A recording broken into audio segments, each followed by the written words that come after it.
யாருக்கு நன்றி சொல்லணும்னா மேடைக்கு முன்னால் அமர்ந்திருக்கும் உங்களுக்கு தான் நன்றி சொல்லணும். ஏன்னா மேடையில நாங்க எத்தனை பேர் உட்கார்ந்திருந்தாலும் ஒரு கட்சி உயிர்ப்போட நடந்து கொண்டிருக்கிறதா மேடைக்கு முன்னாடி இருக்கிறவங்க தான் அதுக்கு காரணம். மேடையில இருக்கிறவங்கள விடவும் மேடைக்கு முன்னாடி இருக்கிறவங்க தான். ஏன்னா எனக்கு சொல்லுவாங்க, இப்போ ஒரு சின்ன பிரச்சார கூட்டம்னா கூட கூட்டம் இருக்கணும், இல்லைன்னா அது பிரச்சாரமே கிடையாது. ஒரு மீட்டிங்னா கூட ஒரு 10 பேர் இல்ல 100 பேர் இருக்கணும், அப்பதான் அது மீட்டிங்.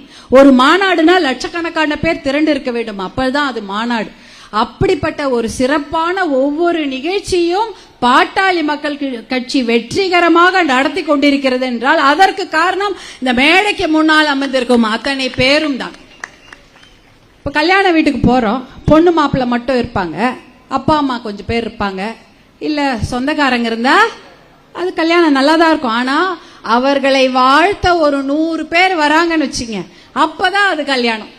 அதே போலதான் ஒரு துக்க நிகழ்வுக்கு போனா கூட அங்க ஒரு 4 பேராவது இருக்கணும். ஐயோ யாருமே வரலையா அப்படின்னு சொல்லுவாங்க. அப்படி ஆனால் நம்முடைய பாட்டாளி மக்கள் கட்சியில மட்டும் ஒரு சின்ன நிகழ்ச்சினா கூட ஒரு வண்டிய போய் கிராமத்துல நிறுத்தினா கொடி கட்டிக்கிட்டு அந்த வண்டி இருந்தா அதுல ஏறி உட்காந்து வருவாங்க.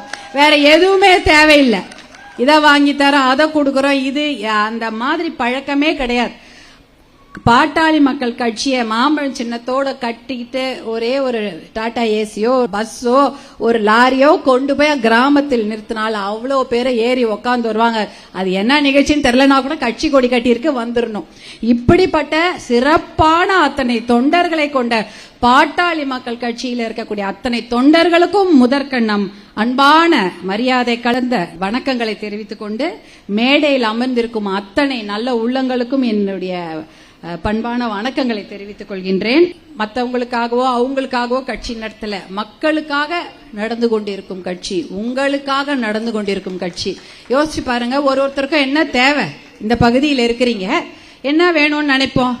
தண்ணி, நல்ல தண்ணி வேண்டும், சுத்தமான காற்று வேண்டும், பிள்ளைகளுக்கு நல்ல வேலை வேண்டும், படிப்பதற்கு நல்ல பள்ளிக்கூடம் வேண்டும், மருத்துவமனை வேண்டும், கடன் இல்லாத ஒரு வாழ்க்கை வேண்டும், சொந்தமா வீடு இருக்கணும், நிம்மதியா வாழணும் அப்படின்றதா எல்லாருடைய ஒரு கனவு. யாரா இருக்கட்டும், நீங்களா இருக்கட்டும், மேடையில இருக்கவங்க எல்லாருக்குமே அதான் கனவா இருக்கட்டும் இருக்கும். அப்படின்னா ஒரு சுத்தமான தண்ணி வேண்டாம், என்ன பண்ணுவீங்க? யோசிச்சு பாருங்க. ஒரு சுத்தமான தண்ணி வேணும், உங்க பகுதியில தண்ணியே இல்லை, தண்ணி வரல, 2 நாள் ஆச்சு 4 நாள் ஆச்சு, தண்ணி வரலன்னா என்ன பண்ணுவீங்க? கவுன்சிலருக்கு போன் பண்ணுவீங்க, இல்ல வார்டு மெம்பருக்கோ உறுப்பினருக்கு போனை போடுவீங்க. போன் போட்டோன்னே அவர் ஒரு 2 நாளுக்கு தண்ணி ஏற்பாடு பண்ணுவார். ஒரு லாரியிலயோ இல்ல ஒரு பெரிய வண்டியிலயோ தண்ணி கொண்டு வந்து கொடுப்பாங்க. அதற்கப்புறம் தண்ணி அப்பயும் வரல, தொடர்ந்து அந்த பிரச்சனை 1 மாசம் 2 மாசம் இருக்குன்னா என்ன பண்ணுவோம்? எம்பி கிட்டயோ எம்எல்ஏ கிட்டயோ அந்த பகுதியில் அமைச்சர்கள் இருந்தா அவர்கிட்டயோ கேட்பாங்க. கேட்டவனா அவங்களும் வண்டி தண்ணி ஏற்பாடு பண்ணுவாங்க. தண்ணி எங்கேருந்து வருது? கார்பரேஷன்ல இருந்து வருதா? கார்பரேஷன்ல தண்ணி கொண்டு வந்து கொடுப்பாங்க. அந்த கார்பரேஷனுக்கு தண்ணி எங்கேருந்து வருது? நிலத்தடி நீர் கிடையாது, மழை பெருசா பெய்யல, மழை தண்ணியை நம்ம தேக்கி வைக்கல, 6 குளங்கள் பெரிதாக இல்லை, எல்லாமே வற்றி விட்டது, ஏரிலாம் கிடையாது, ஏரியில வீடு கட்டியாச்சு, ஏரியில தண்ணி கிடையாது, 6 குளங்கள் பெருசா கிடையாது, ஏதாவது இங்க கூவம் தான் ஓடிக்கொண்டு இருக்கிறது. அப்ப எங்கிருந்து தண்ணி வருகிறது என்றால் காவேரியிலிருந்து தண்ணி வருகிறது. அப்ப அந்த காவேரி தண்ணி தொடர்ந்து இன்னும் ஒரு 10 நாள் வந்தா போதுமா? 100 நாள் வந்தா போதுமா? இன்னும் ஒரு 10 வருஷம் வரணும், இல்ல ஒரு 50 வருஷம் வரணும், 100 வருஷம் அந்த தண்ணி நமக்கு கிடைக்க வேண்டும் என்றால் அதை பற்றி சிந்திக்கக்கூடிய கட்சி தான் பாட்டாளி மக்கள் கட்சி.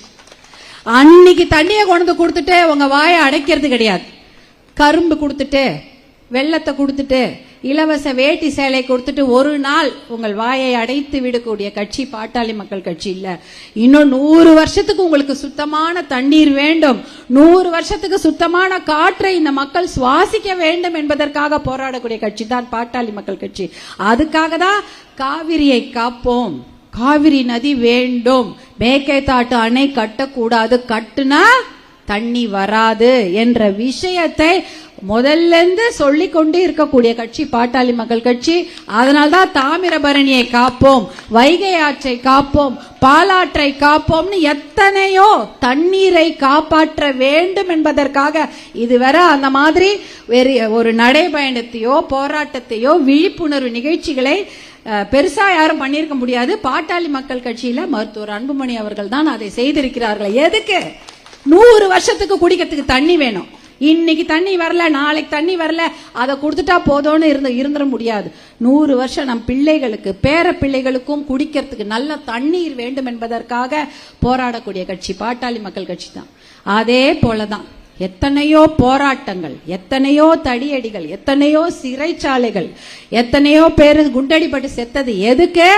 உங்க பிள்ளைங்களுக்கு அரசு பள்ளியில் இடத்தை உறுதி செய்வதற்கு.